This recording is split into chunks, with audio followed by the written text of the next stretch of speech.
સમાચારમાં હવે આગળ વાત અમરેલી શહેર કોંગ્રેસ પ્રમુખ પ્રતાપ દુધાતે સીએમને પત્ર લખ્યો છે। પ્રતાપ દુધાત ખેડૂતોની વહારે આવ્યા છે। સીએમને પત્ર લખીને માંગ કરવામાં આવી છે। ખેડૂતો માટે તેમણે પત્ર લખ્યો છે અને પત્રમાં ખેડૂતોને સહાય નહીં પરંતુ દેવા માફ કરવામાં આવે તેવી માંગ કરી છે પ્રતાપ દુધાતે। આ પત્ર પણ જોઈ લો। વર્ષ 2024માં કૃષિ સહાય પેકેજ 15% સુધી પણ નથી પહોંચ્યું તેવું પણ આ પત્રમાં ઉલ્લેખ કરાયો છે। આ સાથે જ અમરેલી જિલ્લાના 700 ગામડાના ખેડૂતો હાલ વલખા મારી રહ્યા છે। ખેડૂતોને સહાય નથી મળી। વર્ષ 2025માં કમોસમી વરસાદથી ખેતી પાકને પણ વ્યાપક નુકસાન પહોંચ્યું। આ તમામ બાબતોનો ઉલ્લેખ પણ આ પત્રમાં કર્યો છે।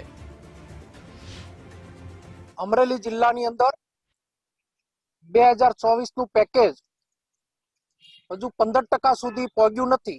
700 ગામના ખેડૂતો વલખા મારે છે અને અત્યારે આપણે હાલ વાત કરી રહ્યા છે ત્યારે ખેડૂતોના પાથરા તણાઈ રહ્યા છે, સોયાબીન બગડી રહ્યા છે, કપાસની અંદર પણ પાક બગડી રહ્યો છે। ત્યારે સહાયના નામે ગતકડા બંધ કરો અને ઉત્સવમાંથી બહાર આવો। ઉત્સવ કરીને આંજવાની પદ્ધતિમાં સખત ઉત્સવોમાં રાખતી પ્રજાને વ્યસ્ત રાખતી આ સરકાર સેટેલાઇટની વાતો કરે, ટેકનોલોજીની વાતો કરે। જો એને દેખાતું ન હોય તો અમરેલીના ખેડૂતોની સ્થિતિ જોવી તો હું હારે આવું। માટે હવે સહાય નહીં પણ ખેડૂતના દેવા માફ કરો એવો પત્ર લખ્યો છે અને કુંભકર્ણની નિંદ્રામાંથી બહાર આવો, બહાર આવી અને ખેડૂતોને ન્યાય આપો એવી અપીલ કરીશ।